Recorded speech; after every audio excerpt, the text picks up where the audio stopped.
Y bueno, aunque se hayan establecido indicadores, hay que determinar en qué fuentes de información es que se va a constatar que estos indicadores se estén cumpliendo. Y eso es lo que hace este paso número 8. Le dedica un espacio dentro de la matriz de marco lógico a aquellas fuentes o aquellos medios de información que serán los que me permitan constatar el cumplimiento de indicadores. Un medio de verificación, entonces, es aquella fuente de información que existe o que no existe, pero que se puede generar, en la que yo voy a recoger datos de cómo va avanzando cada una de las actividades, cada uno de los componentes, el propósito, y si al verificar esto veo que sí se están cumpliendo, bueno, pues tengo más certeza de que estoy logrando los diferentes objetivos en los diferentes niveles de la matriz. Ahora, no toda la información, dice aquí, tiene que ser estadística o numérica. Algunos indicadores, algunas fuentes de información pueden ser simplemente una lista de cotejo en la que yo estoy valorando, digamos, si hay suficientes insumos, ¿no? Digamos, en un inventario quiero saber si hay el material para poder llevar a cabo cierta actividad. O si se compró, si por ejemplo voy a utilizar, no sé, vales de gasolina, voy a constatar que que se emplearan adecuadamente, y cada uno de los medios de verificación debe ser tan específico como se necesite.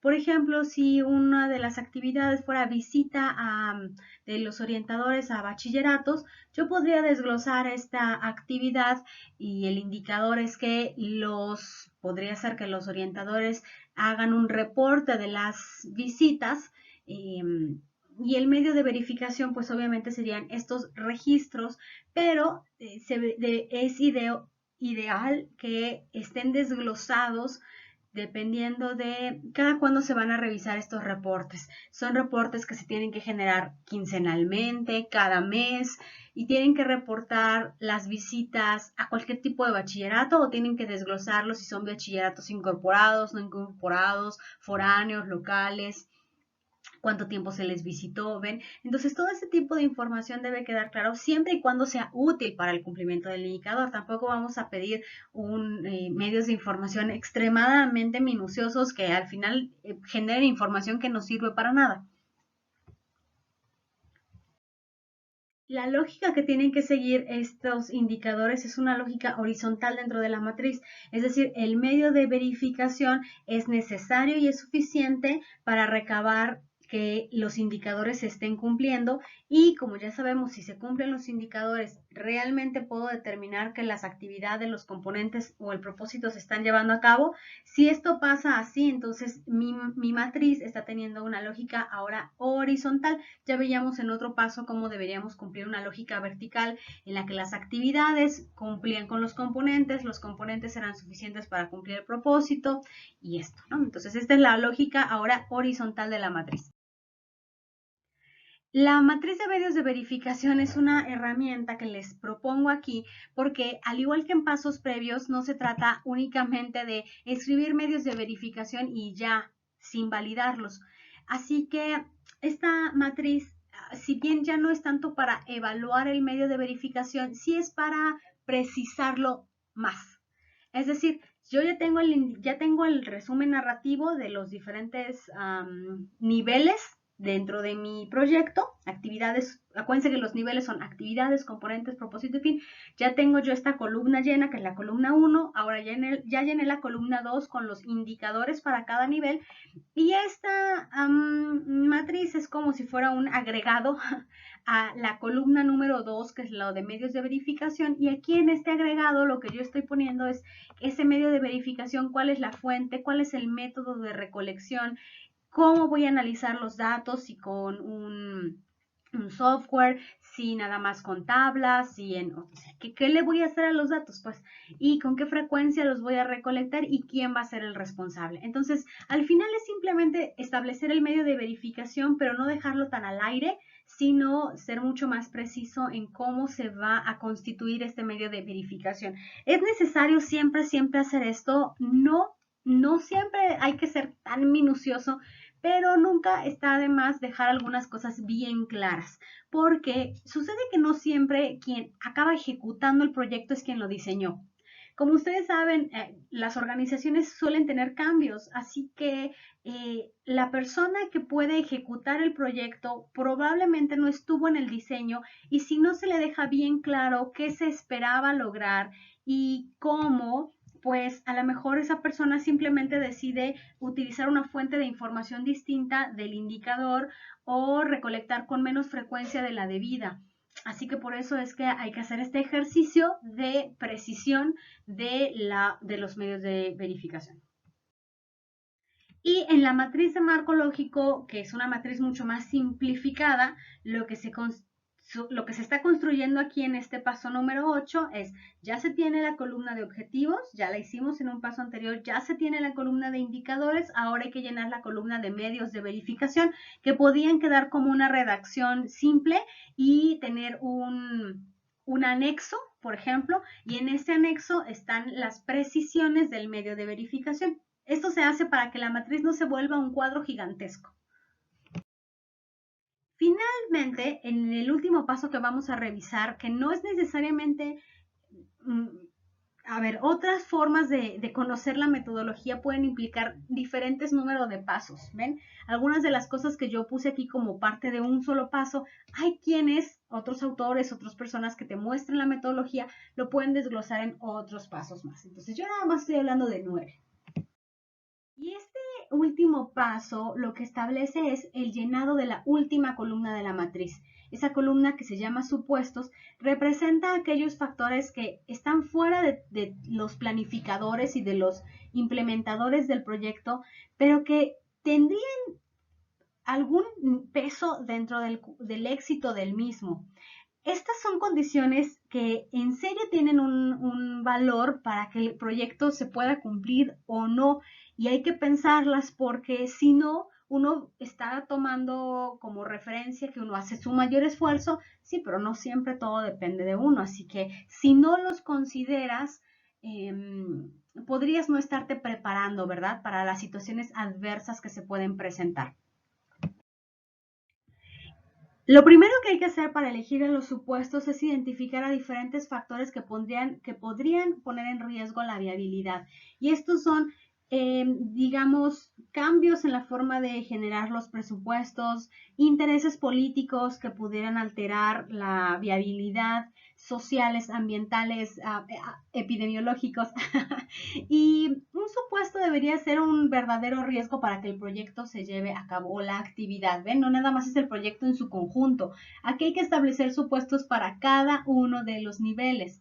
No necesariamente un supuesto, por ejemplo, si tengo 20 actividades, pues un supuesto para cada actividad, no, pero podría ser sí para un conjunto de actividades. Y debería ser un verdadero riesgo. Digamos que si yo voy a hacer una actividad como una muestra profesiográfica y digo, pues la lluvia. Si en serio la lluvia me va a impedir absolutamente llevar a cabo la actividad, entonces sí forma parte de un supuesto. Pero si la lluvia puede ser que no haga que se cancele el evento, simplemente que tenga que adaptar algunas cosas, pues tengo que tenerlo presente, ¿no? Que no me va a destruir el cumplimiento de la actividad, solo requerirá de adaptaciones. Para elegir a los supuestos, después de que yo ya hice una lluvia de ideas, los determiné cuáles podrían ser, debo hacer una selección de aquellos que en serio sean un riesgo para este proyecto, y luego debo de expresarlos. Y la forma de redactar, les recuerdo, en marco lógico a veces es diferente de la forma de redactar para otras metodologías. Aquí el supuesto se va a expresar en un enunciado que presente una situación a alcanzar o que debe de ser mantenida.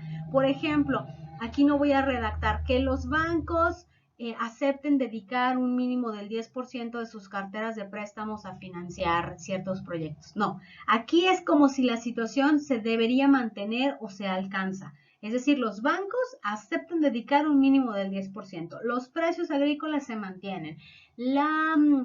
Digamos, el departamento no modifica en tanto porcentaje su estructura, o no hay una fusión de ciertos programas. Es decir, es la situación que debe de prevalecer, así es como se escribe, como la situación que debe prevalecer para que yo considere que lo que yo haga efectivamente va a ocurrir o va a tener un efecto.